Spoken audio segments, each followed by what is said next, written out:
Ang Iligan ay isa sa urbanized na lugar sa panahon ngayon. Ito ang isa sa unang lungsod sa Lanao del Norte, parte ng rehiyon ng Northern Mindanao o kilala noon sa Amihan ng Mindanao. Ang Iligan ang base ng mga operasyon ng mga Kastila sa pagtatangkang sakupin at gawing Kristiyano ang lugar ng Lake Lanao sa buong kasaysayan nito. Ang isang batong kuta na tinatawag na Fort St. Francis Xavier ay itinayo noong 100,642 kung saan ang mga Iliganon ay humingi ng kanlungan sa panahon ng mga pagsalakay ng mga bandido. Ngunit lumubog ang kuta dahil sa baha. Iyan po, Kuya Bari, ang mga kasaysayang aking nabasa at kasaysayang laging pinapaalala sa amin. Sa taong 1985, kakaiba pa ang Iligan, ngunit masasabi mong maunlad na bayan ito. Magandang umaga po sa inyo, Kuya Bari. Ako po si Leo at ito ay hindi ko totoong pangalan. Ako po ay Tubong Iligan, San Miguel. Ako ay tsuper ng isang bus na siyang naghahatid ng mga pasahero mula sa kanilang mga destinasyon. Marami na akong lugar na napupuntahan. Madami na rin ang nakakilala at nagiging mga kaibigan habang kami po ay bumabiyahe. Isang araw, habang nasa biyahe, ay may nakakakilabot na nangyari sa akin. Pabalik na ako ng Iligan noong galing akong Davao del Sur. Mula sa Davao, pa-Iligan ay 7 oras at 15 minuto ang biyahe. Dahil sa mga panahon na ito, bus lamang po ang pwede mong masakyan. Maliban na lang kung may sarili kang sasakyan. May magpamilya na sumakay sa bus ko. Tahimik lang silang umakyat. 5 po sila, Kuya Bari. Ama, ina, kuya, ate at bunso. Bata pa ang bunso nila. Ang lalaki naman ay nasa 17 taong gulang ang tansya ko po. Yung babae naman ay nasa siguro mga 12 anyos. Tinanong ko sila kung saan ang kanilang destinasyon. Ang sabi naman ng ama sa napakababa niyang tono ng boses ay kung saan ako hihinto. Nagkatinginan kami ng aking konduktor at nagkibit-balikat na lamang. Sinabi ko naman sa haligi ng tahanan na nagsalita na Iligan ang huli kong destinasyon.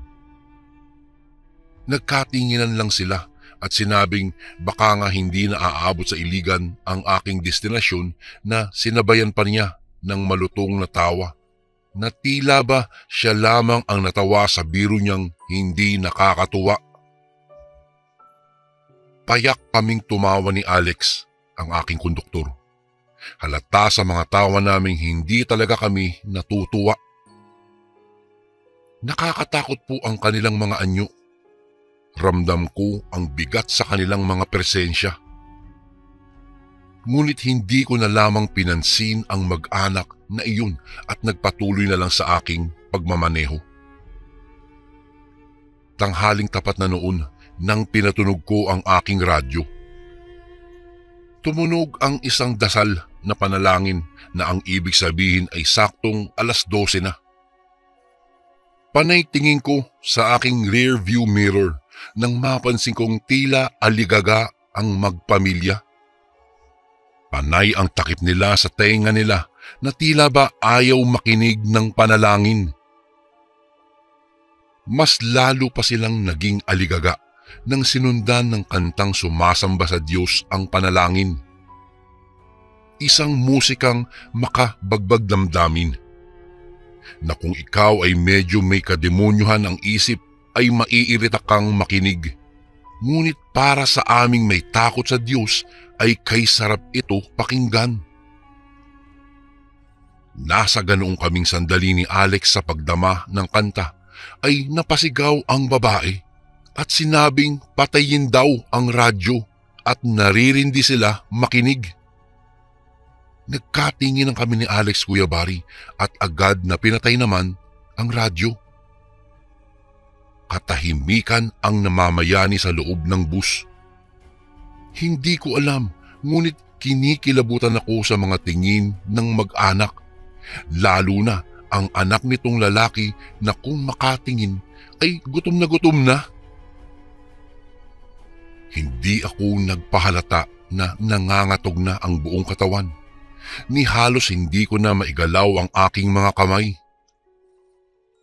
Nagulat pa ako nang biglang tumayo ang ama ng pamilya. Palinga-linga siya sa paligid na para bang may lugar na hinahanap. Natuwa akong bigla sa inaakala kong bababa na sila, ngunit nagkamali po ako nang mapatingin sila sa amin. Napangisi ang ama habang napapalingon sa pamilya. Napangisi rin ang mga ito saka sabay-sabay na nakatingin sa amin. Doon na kami kinabahan ni Alex, Kuya Bari. Iba-iba ang nasa isip namin na baka masasamang loob sila o di naman kaya ay mga bandido. Napansin namin ni Alex na tila ba nagsesenyasan sila. Nagkatinginan kami ng konduktor ko at pareho kaming namutla. Ramdam kasi naming dalawa ang takot dahil kakaiba na talaga ang ikinikilos ng mag-anak na ito. Lalo na ang tingin ng anak na lalaki. Hindi ko po talaga nagugustuhan dahil may kasama pa itong pagngisi na nakakakilabot.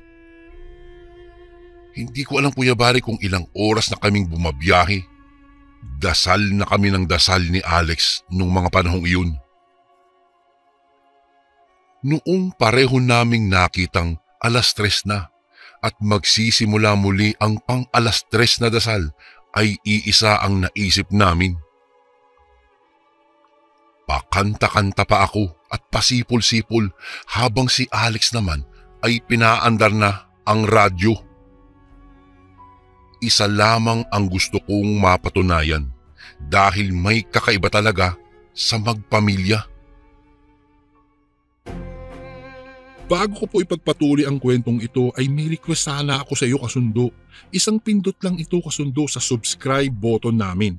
Malaking tulong po ito sa amin, kasundo, upang mapagpatuloy pa namin ang mas marami pang magagandang kwento. Salamat sa pag-subscribe mo, bagong kasundo.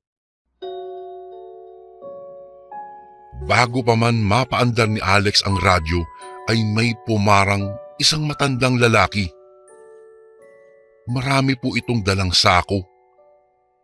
Napansin ko naman na napangisi ang magpamilya at hindi nakaligtas sa pandinig ko ang sinabi ng ama na mukhang tiba-tiba sila sa magiging hapunan nila. Hindi ako nagkamali, Kuya Bari, sa aking narinig. Alam ko na kami ang kanyang sinasabing hapunan. Naalala ko pa nga, noong hindi pa kami umaandar, sinabi niyang umalis na daw kami at sila'y nagmamadali at magluluto pa ng hapunan. Kinikilabutan talaga ako sa mga itsura nila. Maya-maya'y tumunog ang salin ng musika. Musikang naglalaman ng kanta ng Panginoon. Tila nag-aalingasa ang pamilya na para bang ayaw nila itong marinig. Tahimik lang kami ni Alex habang tinitingnan sila. Lumipas ang oras. Binaybay na namin ang daan pailigan. Ngunit tila ba nalamat kami o naligaw kung sa Tagalog.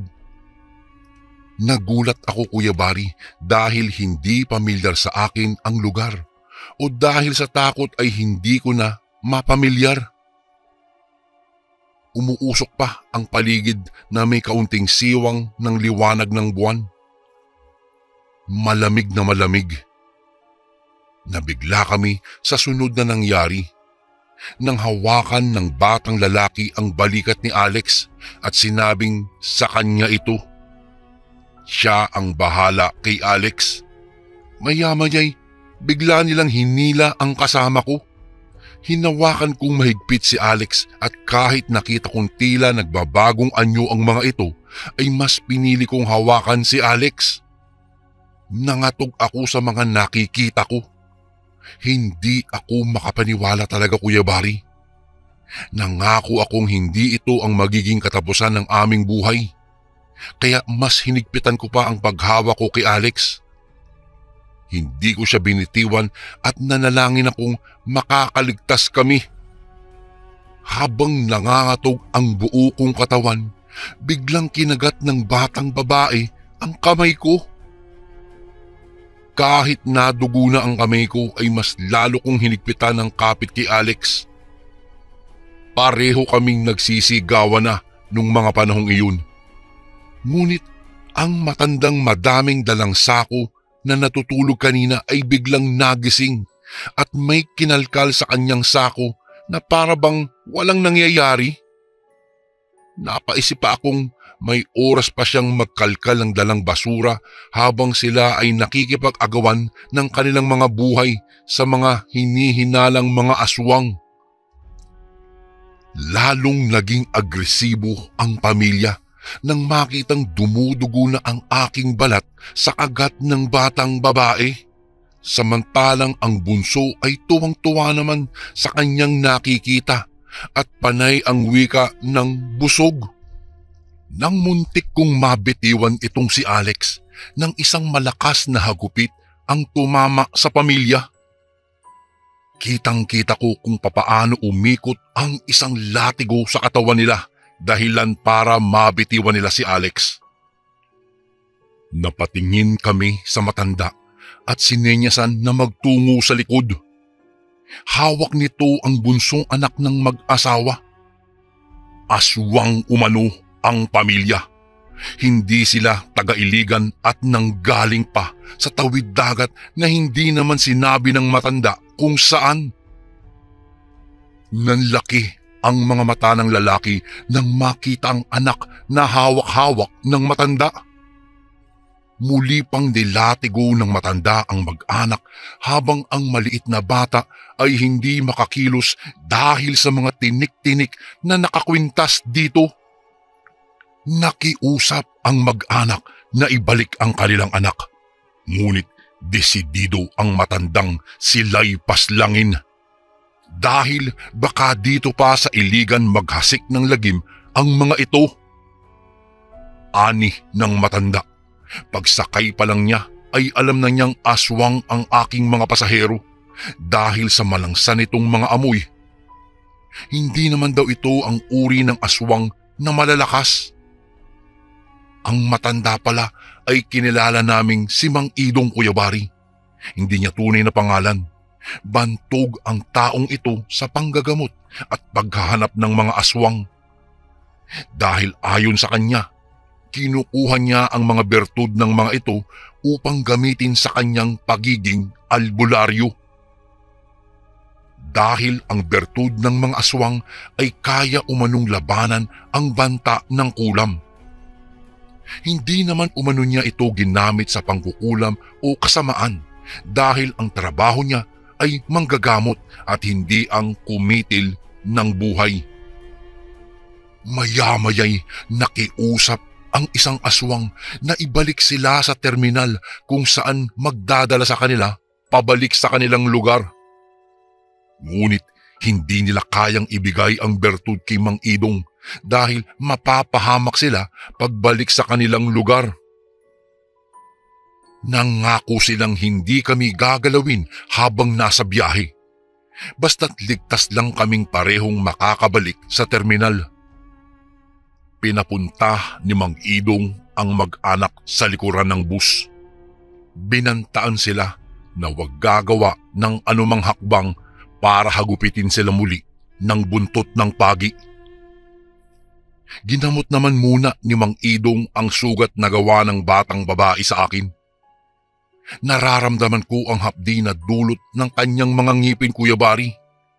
Sa tanang buhay ko po at ilang taon ko ng tsuper sa isang bus ng Iligan, ngayon lamang ako nakasaksi na totoo ang mga aswang. Akala ko lang ay naririnig lang sila sa mga radyo o kaya'y napapanood sa telebisyon. Ngunit mayroon pala talagang totoong aswang. Ngunit wala sa hinagap kong makakaharap ko mismo sila. At ngayong matanda na po ako, Kuya Bari, naaalala ko pa rin ang nakakatakot na kaganapang iyon. Ngunit ang kanilang mga mukha ay nabura na sa aking alaala. Tumigil na ako sa pagmamaneho ng bus dahil sa aking katandaan na rin. At hindi na rin katulad ng Iligan ngayon yung dating Iligan.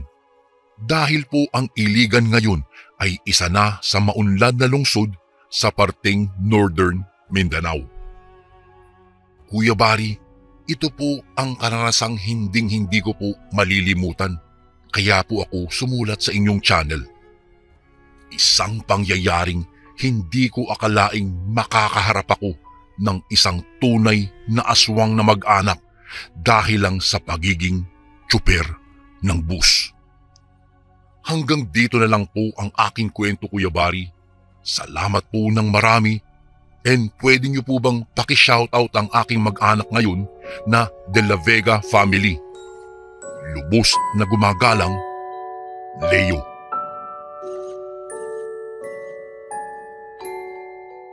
Magandang araw po sa inyo, Kuya Bari. Tawagin niyo na lang po ako sa pangalang Alberto. 46 na taong gulang na po at ako po ay tubong antike. Pamilyadong tao na po sa kasalukuyan. May mapagmahal na asawa at 3 anak. Ang kwentong ibabahagi ko po sa inyo ngayon ay ikinuwento lang din sa akin ng aking lola. Mahilig akong manaliksik sa mga kinalaman sa sinaunang panahon hanggang sa natuklasan ko ang iilan sa mga misteryo na kwento ng aming probinsya. Doon ako nagsimulang mangusisa kay Lola tungkol sa probinsyang kinalakihan ko. Marami siyang naikwento sa akin. Mga alamat sa aming lugar, mga nangyari noong panahon ng Hapon at maging ang tungkol sa mga aswang, kapre at maranhig. Ito ay kwento ng lola ko, Kuya Bari. Ayon po sa kanya ay nangyari ang kwentong ito ilang dekada na ang nakakalipas at marahil ay magiging pamilyar sa inyo ito, lalo na sa mga taong nakarinig na ng istoryang ito. May isang matanda na nakatira sa tuktok ng bundok dito po sa aming probinsya. Itago na lamang po natin ang matanda sa pangalan na Lola Capra. Hindi ganoon kadetalyado ang pagkwento ng lola ko at hindi ko na rin naitanong kung may pamilya ba itong si Lola Capra o wala. Sabi lang niya, bigla na lamang daw itong lumitaw sa tuktok ng bundok. Wala ni isa man sa mga tao ang lubusan na nakakakilala dito. Patpatin ang nasabing matanda. Mahaba ang kulot nitong itim na buhok. Malalim ang mga mata. May katandaan na si Lola Capra, ngunit ganoon pa man ay nagagawa niya pa rin kung minsan ang bumaba sa bayan upang magbenta ng mga karne at bagoong. Hindi naman ito nahihirapan sa paghahanap ng mga customer dahil nakalista na ang order ng mga iilan sa mga bumibili sa kanya, lalo na at napakamura ang presyo ng karne na ibinebenta nito.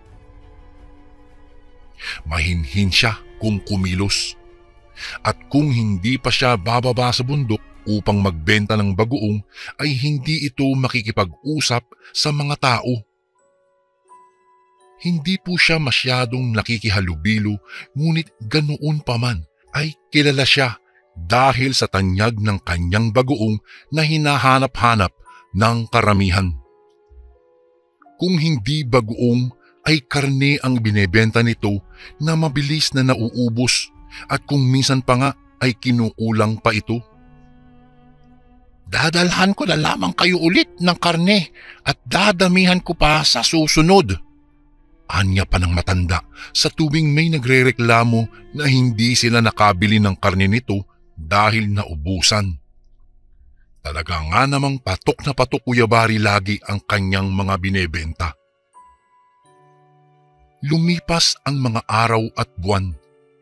Mas lalong nagiging tanyag pa ang mga karne at bagoong na binebenta ni Lola Capra hanggang sa maging ang taga-ibang bayan ay dumadalaw na din sa baryo nila upang bumili lang ng karne at bagoong. Hanggang sa isang araw ay kumalat na lamang ang negatibong balita tungkol sa malangsang amoy sa paligid ng bahay ni Lola Capra. Ano ba naman yan? Ang langsa naman dito. Ang baho! Reklamo ng iilang mga tao na napapadaan kung minsan sa bahay ni Lola Capra. Ayon sa kanila, may mga araw na kung minsan ay may masangsang na bagay silang naaamoy na hindi mawari kung saan nagmula. Sa tuwing nadadaanan din nila ang matanda, ay naaamoy din nila ang hindi pangkaraniwang amoy ng bagoong dahil sa sobrang baho po nito. Ngunit may mga oras naman na mabango rin naman daw ito. Naging usap-usapan sa bayan si Lola Capra at maging ang kanyang mga paninda, lalo na ang karne. Maraming mga katanungan na nabuo sa kanilang isipan kagaya ng, naku, saan kaya niya kinuha ang karne na yun? Bakit marami siyang mga karne? Bakit napakamura naman yata ng karne ng matandang yun? Saan nagmula ang masangsang na amoy? Yan ang mga ilan sa mga katanungan ng mga taong nagkukumpulan doon. Naging usap-usapan din ang tungkol sa kakaibang amoy na hindi mawari kung saan nagmula. Kung minsan ay napakabango ng tinda niya, pero may araw din na sobrang langsa. Ang mga katanungan nilang iyon ay nasagot. May iilan sa mga tao na naglakas loob na imbestigahan ang bahay ng matanda. Ilang araw pa silang naghintay bago nagpasya ang mga otoridad na bisitahin ang bahay ng matanda at kung totoo ba ang bintang ng mga tao tungkol kay Lola Capra. Nang makarating sila, maging ang mga otoridad ay biglang nagtakip ng ilong dahil sa sobrang baho na kanilang naamoy. Nang araw na iyon ay nagkataon na wala sa bahay niya ang matanda, kung kaya't malaya na nakapasok ang mga tao at ganoon na lamang ang pagkabigla nila sa kanilang mga nasaksihan. Sa isang kwarto doon, natagpuan nila ang napakaraming bungo ng tao at doon din nila napagtanto na doon pala nagmumula ang napakabahong kanilang naaamoy. Walang hiya, hindi kaya aswang ito? Isa siyang aswang! Biglang sigaw ng nakakita. Napansin din nila ang mga lamang loob na nakapatong sa lamesa, katabi lang ng mga bagoong. Doon na nabuo sa isipan ng mga nakakita na marahil ay ang lamang loob ng tao ang ginagawang bagoong ni Lola Capra. Hindi nila napigilan ang magsuka sa sobrang baho na kanilang naamoy at nasaksihan. Nang araw ding iyon ay hinanap nila ang matanda. Hindi nagtagal, dinakip nila at ikinulong. Lola, anong ginagawa mo sa inyong bahay? Ano ang mga natagpuan namin doon? Maaari mo bang ipaliwanag? Tanong ng isang pulis sa kanya. Saglit na natigilan ang matanda bago ito sumagot. Gumagawa ako ng bagoong. Tugon niya at bahagyang napayuko. Hindi kaagad nakakibo ang pulis at nanatiling nakatingin sa matanda na nasa loob ng selda. Bagoong? Anong klaseng bagoong yun? Matapang na tanong ng pulis muli. Tumingala si Lola at biglang nagwika. Oo, gumagawa ako ng bagoong sa pamamagitan ng lamang loob ng tao. Nilalagyan ko ito ng sangkap upang maitago ang masangsang nitong amoy. Ngunit kung minsan ay nauubusan, kaya lumilitaw pa rin ang mabaho nitong amoy. Pag-amin ng matanda na ikinabigla ng mga nakarinig. Halos pinagpawisan ng malapot ang pulis noong marinig niya iyon. Matapos yun ay hindi na nila muling tinanong pa ang matanda. Pinapuntahan naman kaagad ang bahay nito at ipinalinis din nila ang lugar at pinakuha ang mga bungo at iba pang mga bahagi ng katawan na naiwan doon. Bago ko po ipagpatuloy ang kwentong ito ay may request sana ako sa iyo kasundo. Isang pindot lang ito kasundo sa subscribe button namin. Malaking tulong po ito sa amin kasundo upang mapagpatuloy pa namin ang mas marami pang magagandang kwento. Salamat sa pag-subscribe mo, bagong kasundo. Animoy, isang kidlat na kumalat ang balita sa bayan maging sa ibang lugar hanggang sa kumalat na sa kung saan-saan. Marami ang natakot, nangamba at nagulat dahil sa mga nangyari. May mga iilan na hindi napigilan na masuka, lalo na't nalaman nila na ang mga karne at bagoong na binili nila sa matanda ay hindi imposible na gawa sa tao pala iyon. Nako, kaya pala ang dami niyang karne na binebenta. Hindi ko nga narinig na nag-alaga siya ng baboy o baka man lang.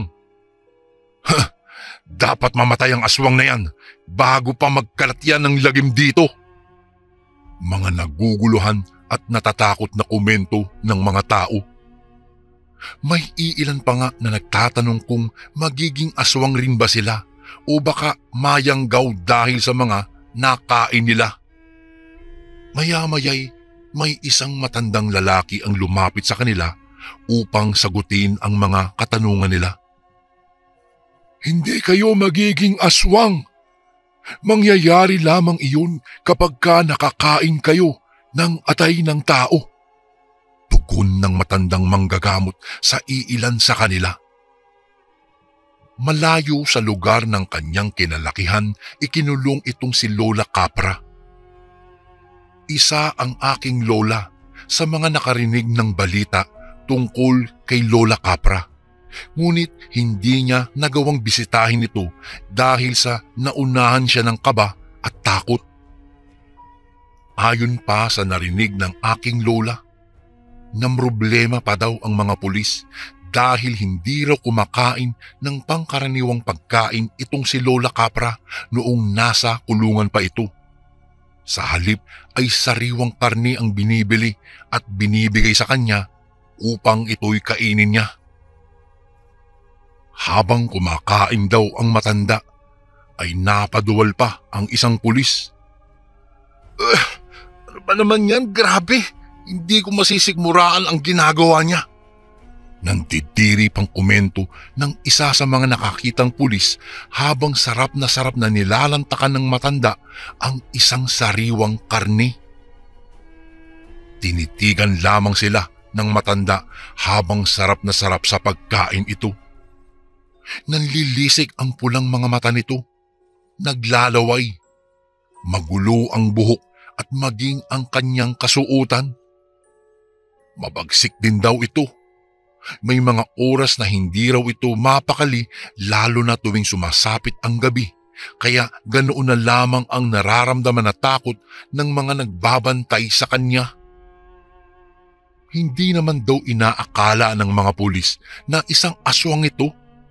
Nagkaroon pa sila tuloy ng problema dahil maging sila ay natatakot din. Lumipas ang mga araw at nanatiling nasa kulungan si Lola Capra at ganoon lang ang laging ginagawa. Tanging hilaw na karne ng hayop ang kinakain niya. Nagbabagong anyo din ito tuwing pagkagat ng dilim. hindi mapakali at palaging may hinahanap-hanap. Bukod doon ay hindi na sila nakakuha pa ng ibang mga impormasyon kagaya na lamang kung sino ang pamilya o kamag-anak nito at kung saang lugar ito nagmula. Hanggang sa isang araw ay nagulat na lamang ang mga bantay nang tumayo ito at bahagyang lumapit sa bakal ng kulungan. Saka ito may sinabi, "Maaari po ba akong humiling?" Tanong ni Lola Capra sa mga bantay. Nagkatinginan naman ang mga nakabantay sa kanya bago ito tumango.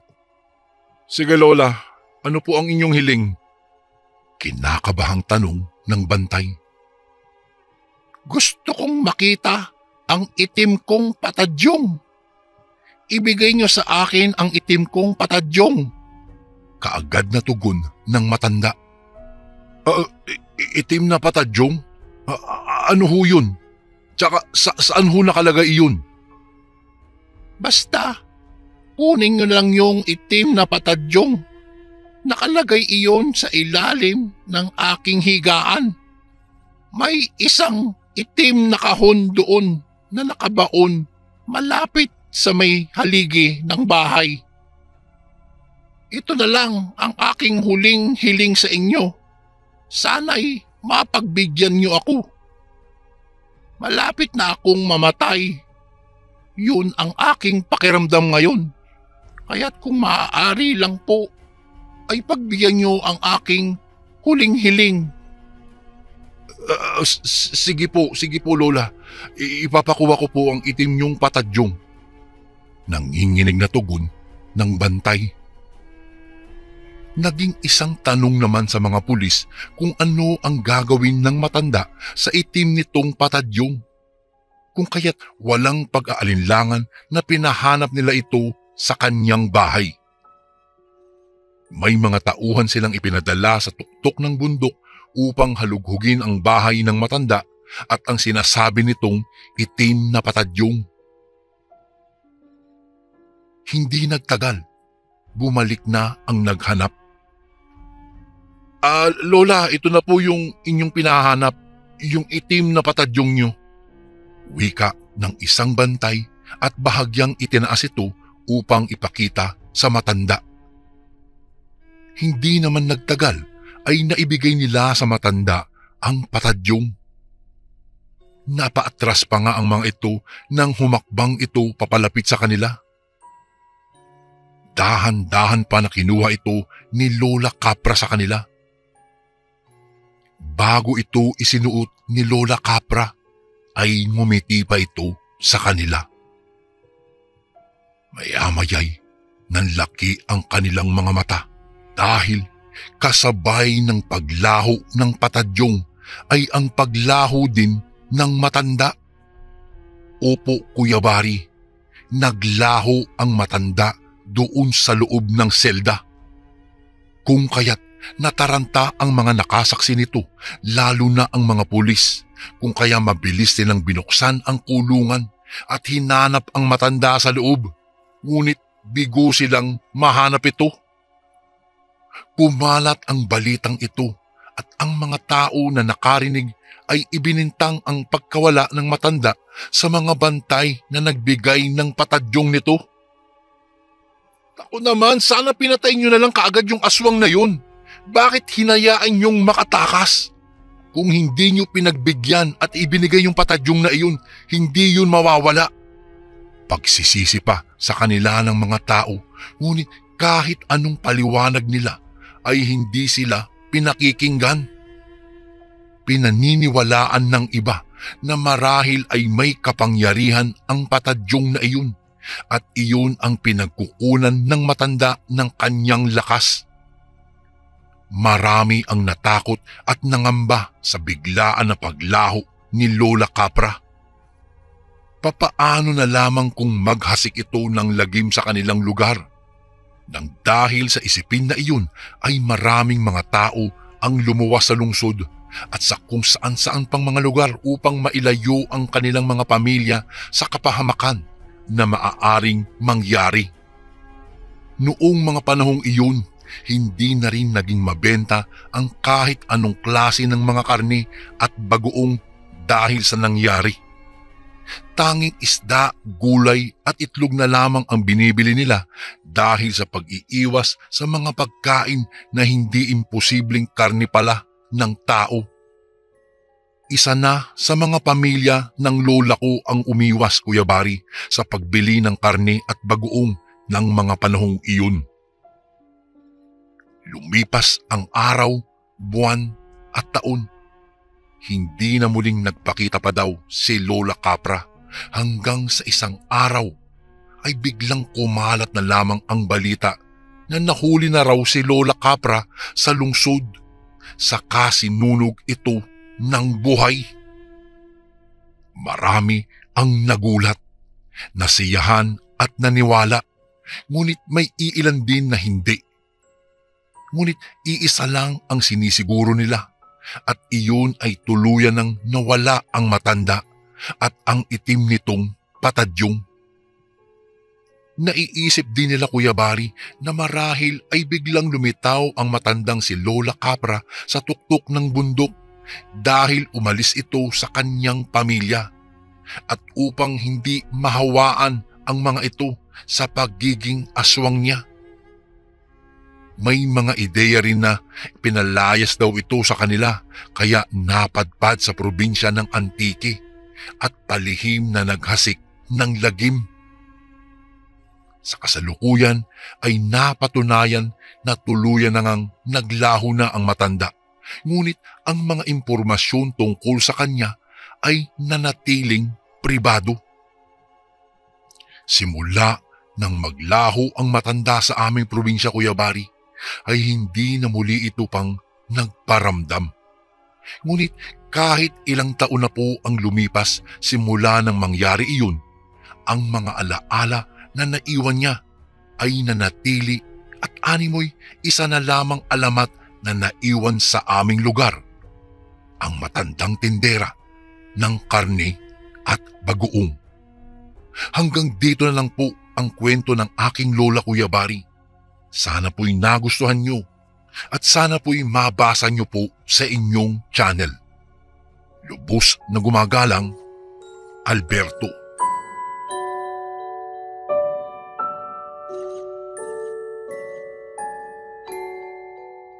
Isang magandang araw po sa inyong lahat. Kuya Bari, kamusta na po kayo? Itago nyo na lang po ako sa pangalang Bugi. Madalas kong makita si Aling Lydia na naglalako ng mga lutong ulam sa kalsada. Kapag dumaraan na nga siya sa tapat ng aming bahay ay napapasunod ako dahil sa bango ng kanyang mga lutong ulam. Amoy masarap at nakakatakam. Kung sana nga may pera ako kapag dumaraan lang ang matanda. Nakakainis lang na tiyempo pa na talagang wala akong pera sa bulsa kapag naglalako siya. Madalas lang akong mangupit sa bulsa ni tatay dahil ayaw naman akong bigyan ng aking ina ng pera. Muntikan na kasi akong malulong sa paglalaro ng video games at mabaliw dahil nakadilat na lang parati ang aking mga mata sa kaiisip ng mga susunod na hakbang upang matalo ko ang aking kalaban. Kagaya ngayon, eto na naman siya. Inilalako na naman ni Aling Lydia ang kanyang bilao na may lamang mga nakasupot na pagkain. Nakita ko si Aling Diday sa tabing bahay na kinawayan ng tindera na agad naman itong ikinilapit. Napalapit ako kahit na wala akong pera, Kuya Bari. Naaamoy ko ang mabangong aroma ng kanyang tindang tinolang manok. Kahit nakasupot po ito, sa tig sa 10 piraso ay naglaway ang aking bibig. Hitsura pa lang ng pagkain ay masarap na. Paano pa kaya kapag sumayad na ito sa aking bibig? Tiyak na samot-saring imahinasyon na naman ang tatakbo sa aking utak. Napalunok ako nang mapatingin sa akin si Aling Diday. Inalok niya ako at sinabihang pumili na. Ngunit umiling lang ako at magalang na tumanggi, sabay sabing, Aling Diday, wala po akong pera. Ngumisi naman si Aling Lydia at iniabot sa akin ang isang supot. Oh, sayo na yan. Sayo na yan, iho. Huwag mo nang bayaran. Anya at kumaway sa amin ni Aling Diday. Saka pinasan ulit ang kanyang bilao. Gulat na gulat ako nung mga sandaling iyon, Kuya Bari, dahil hawak-hawak ko na ang masarap na inaasam-asam na pagkain. Natatakam akong napatingin sa sulok at hindi man lang nakapagpasalamat sa matanda. Hinawakan naman ni Aling Diday ang aking palapulsuhan. Talaga bang kakainin mo yan? Tanong niya sa akin. Tumingin ako kay Aling Diday at tumango. Opo naman po. Tipid kong sagot na ikinasinghap niya. Ani ni Aling Diday, hindi ko ba raw alam na aswang si Aling Lydia? Umiling ako sabay tawa at lingon sa kanya. Bumali din naman po kayo sa kanya, di ba? Sambit ko, kaya napasapo sa kanyang noo si Aling Diday. Anya, iba raw ang binili niya kaysa sa ibinigay sa akin. Sabi pa ng matanda kong kapitbahay, may paniniwala raw kasi ang mga matatanda na kapag binigyan ka ng pagkain ng isang aswang ay balak kanyang hawahan ng kanyang pagkaaswang. Natawa ako at napakamot lang sa ulo, Kuya Bari.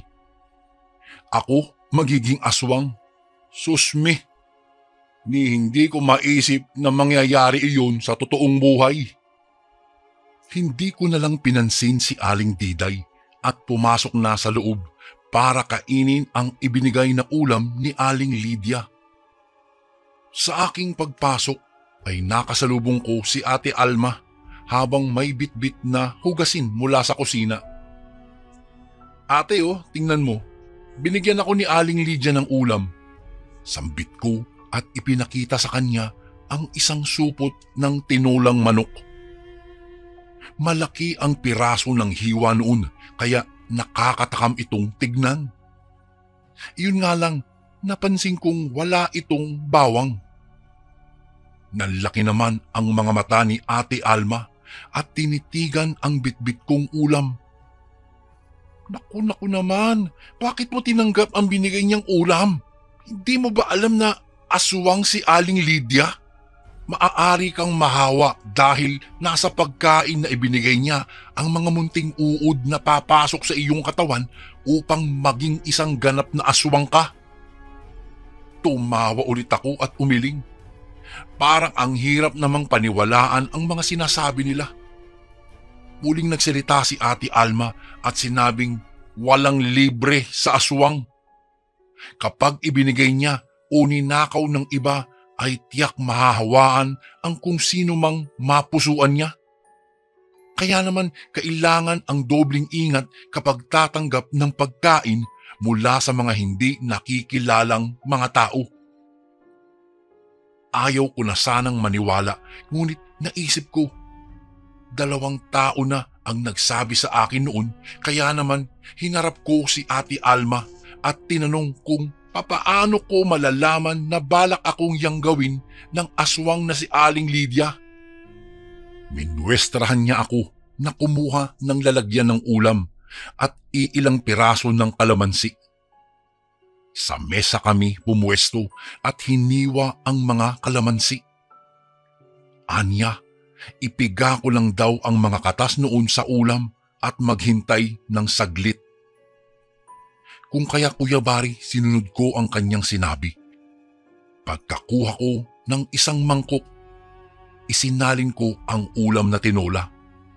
Maya-maya'y naggayat ako ng 2 pirasong kalamansi. Dahan-dahan kong ipinatak ang katas noon sa tinulang manok na ulam. Naghintay ako ng saglit. Maya-maya'y nanlaki ang aking mga mata, Kuya Bari. Nagulat ako nang makita ang mga kakaibang bagay na biglang lumutang sa sabaw at ang kapirasong hiwa ng manok ay nagbago po talaga ng anyo.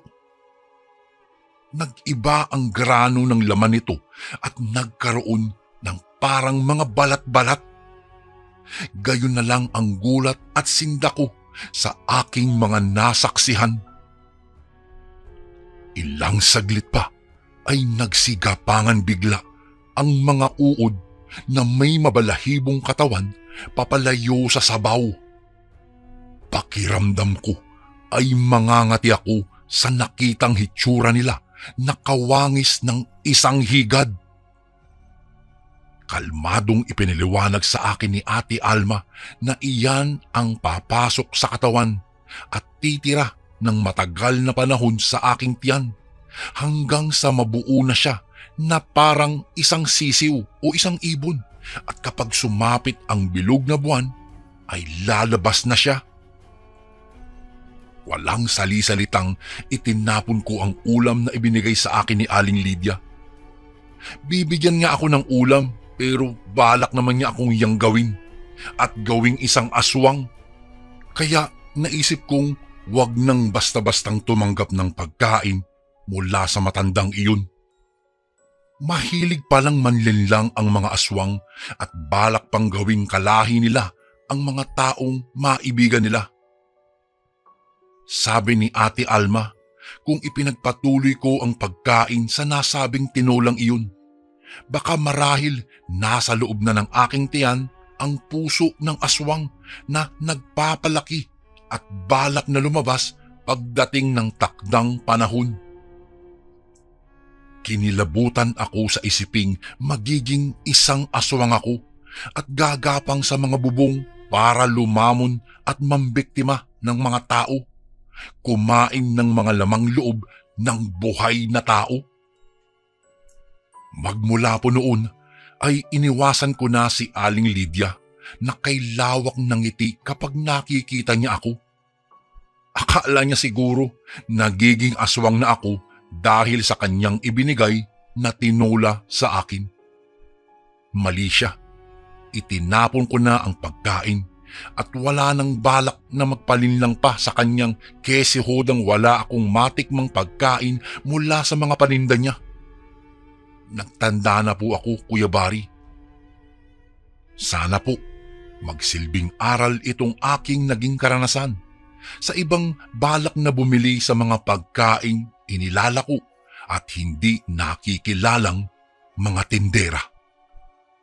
Hanggang dito na lang po ang aking maiksing kwento. Salamat po ng marami. Lubos na gumagalang, Bugi. Isang mapagpalang araw po sa inyo, mga kasundo. Itago niyo na lang po ako sa pangalang Vince. Nakatira dito sa lalawigan ng Visaya.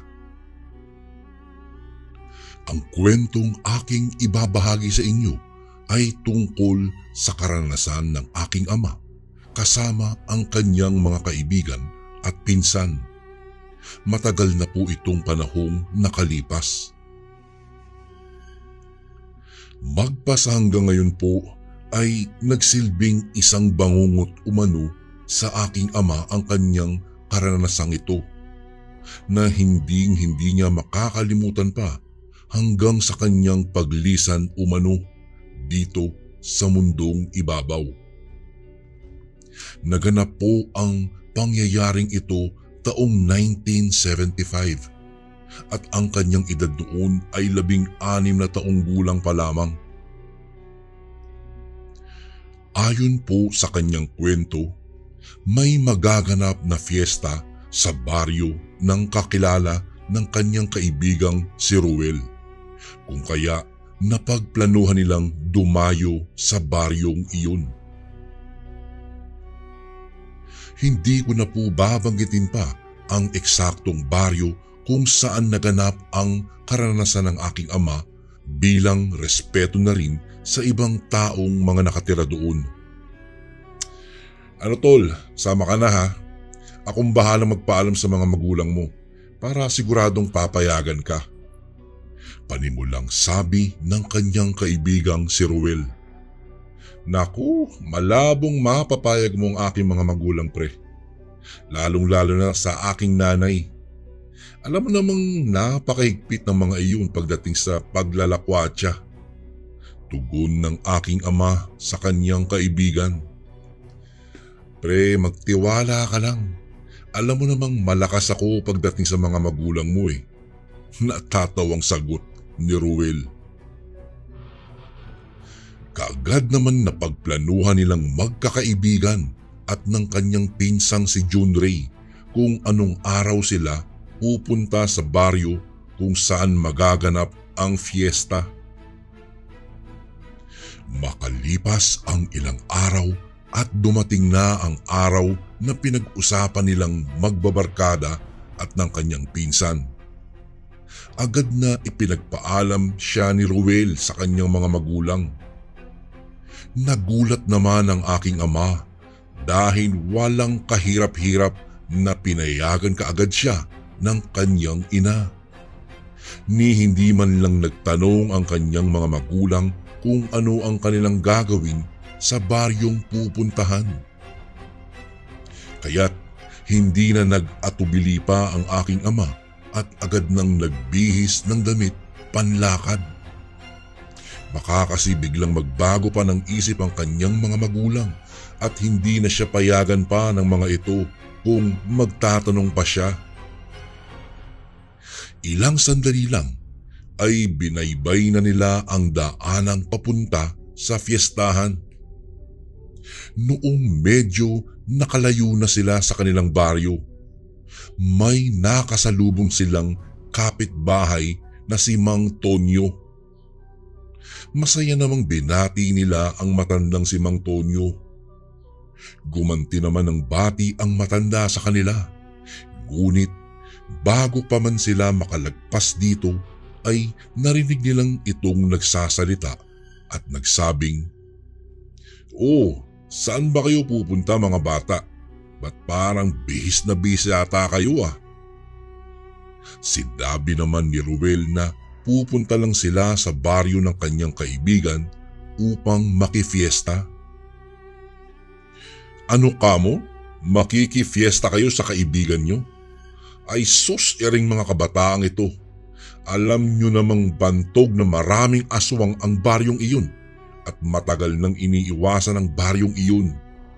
Kung ako sa inyo ay huwag na kayong tumuloy at baka mapahamak pa kayo. Pagsasalaysay ng matandang si Mang Tonyo. Ay sus naman Mang Tonyo, hindi naman po totoo ang mga balibalitang iyan. Wala naman kasing nakakapagpatunay na talagang may aswang sa baryong iniiwasan ng mga kabaryo natin. Tugon ng pinsan ng aking ama na si Melvin. Ay nako, o siya sige. Bahala kayo kung ayaw niyong makinig sa akin. Nasa inyo na rin yan. Basta ang importante, binalaan ko na kayo ha. Ay nako, mga kabataan talaga ngayon ang titigas ng mga ulo. Akala mo'y palaging tama. Hindi na nakikinig sa mga nakakatanda. Anya ni Mang Tonyo, sabay naglakad na papalayo sa kanila. Natatawa lang naman silang magkakabarkada sa sinabi ni Mang Tonyo at hindi nila iyon siniseryoso. Sa kadahilanang hindi naman talaga sila naniniwala sa mga aswang-aswang na yan. Lumaki na lang sila sa kanilang baryo pero wala man lang silang nakikitang aswang. Puro haka-haka lang naman ng mga matatanda ang mga aswang.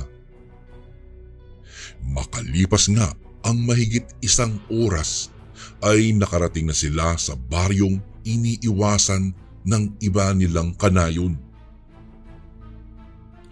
Unang bumungad sa kanila ang mga taong nagkakasayahan sa tabi ng kalsada. May nag-iinuman, nagkakantahan at ang iba naman ay abala sa pagluluto. Habang hinahanap di umano ng aking ama at ng kanyang mga barkada ang bahay ng kakilala ni Ruel, napansin ng aking ama na parang kakaiba kung makatingin sa kanila ang mga taong nag-iinuman. Pailalim umano ang mga ito kung makatitig at hindi sila nilulubayan ng titig ng mga ito.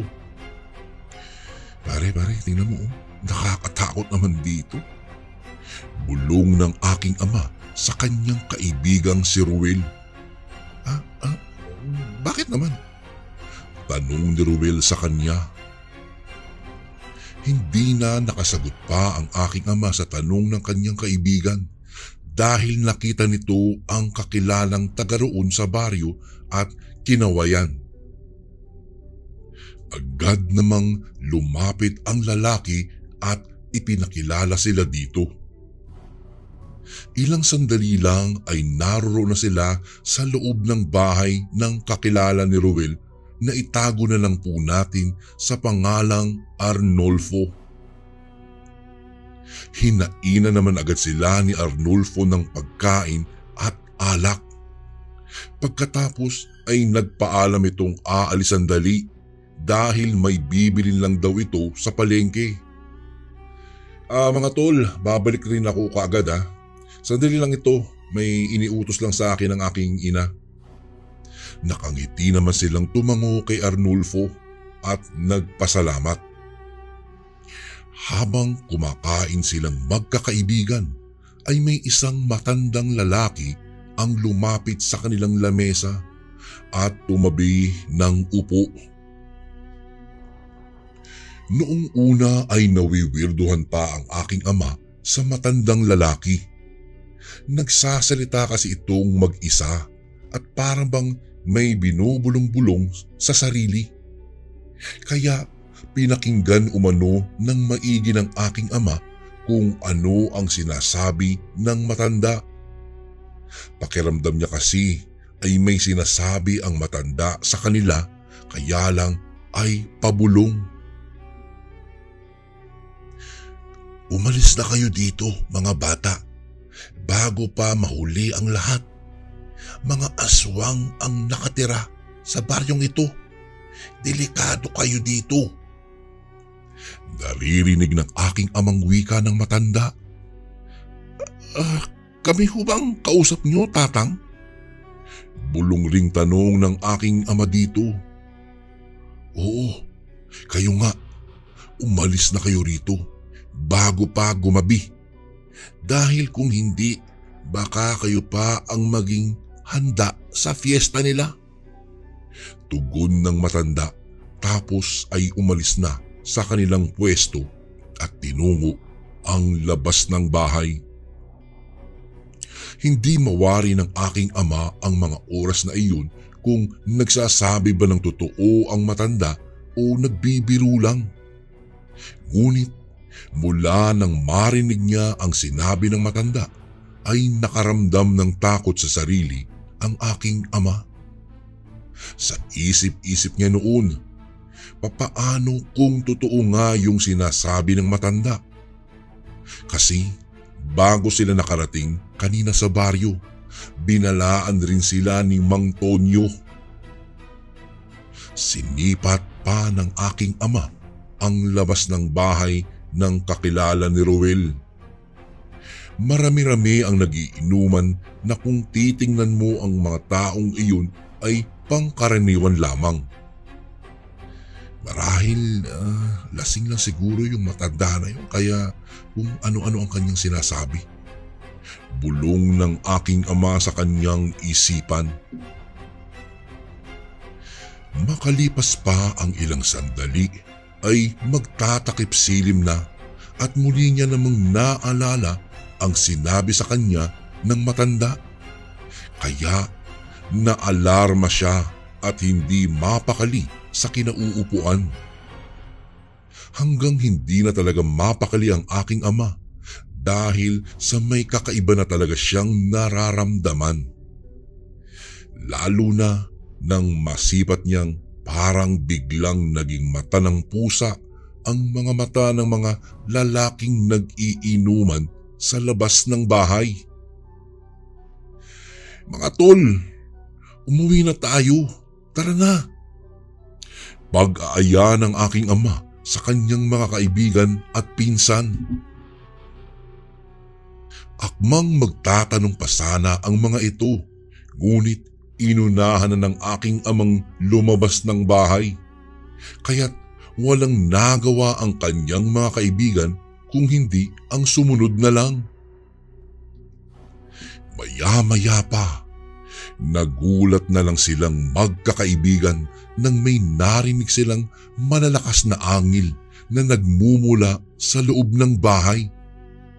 At noong lingunin nila iyon ay napakaraming asong kulay itim na naglalakihan at naroroon sa loob ng bahay. Samantalang wala naman iyon kanina. Wika pa ng aking ama, nagbabaga ang mga mata ng mga aso at tila ba uling iyon na may apoy. Matutulis rin ang mga ngiping nakausli sa malalaking bunganga nito, habang walang humpay naman ang pagtulo ng mga malalapot na laway, at hindi sila nag-aksaya pa ng panahon at mabilis na kumaripas ng takbo papalayo sa bahay. Naririnig pa nila ang mga yabag ng nilalang na humahabol na sa kanila, kaya mas binilisan pa nila ang pagtakbo, hanggang sa tuluyan na silang makalabas ng baryo. Habol ang hiningang nilingon nila ang baryong pinanggalingan, at mas nangilabot pa sila nang makita nila ang isang bulto ng lalaking punong-puno ng balahibo sa katawan. At noong titigan nila iyon, ay ito pala ang lalaking kakilala ni Ruel. Sa kabutihang palad ay may nakita silang isang tricycle.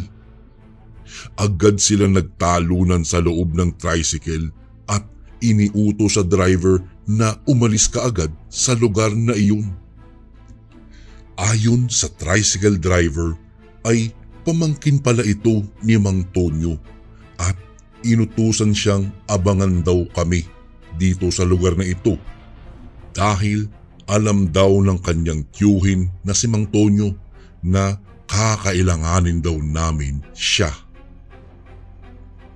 Laking pasasalamat naman namin kay Mang Tonyo at ang driver ng tricycle, dahil marahil kung wala siya doon ay nasa bingit na kami ng aming kamatayan. Magmula po noon, Kuya Bari, ay hindi na sila bumalik pa sa iniiwasang baryo, at hindi na rin nakita pa ng aking ama ang matandang lalaking nagbigay ng babala sa kanila. Hanggang dito na lang po ang aking kwento, Kuya Bari. Maraming salamat po. Gumagalang, Noel. And again, maraming salamat po mga kasundo. Don't forget to subscribe and i-click nyo lang po yung bell na button para updated po kayo sa mga upcoming videos namin na paparating. Maraming salamat po ulit. God bless and ingat po lagi dyan. Ito po si Kuya Bari at ako ang Sundo.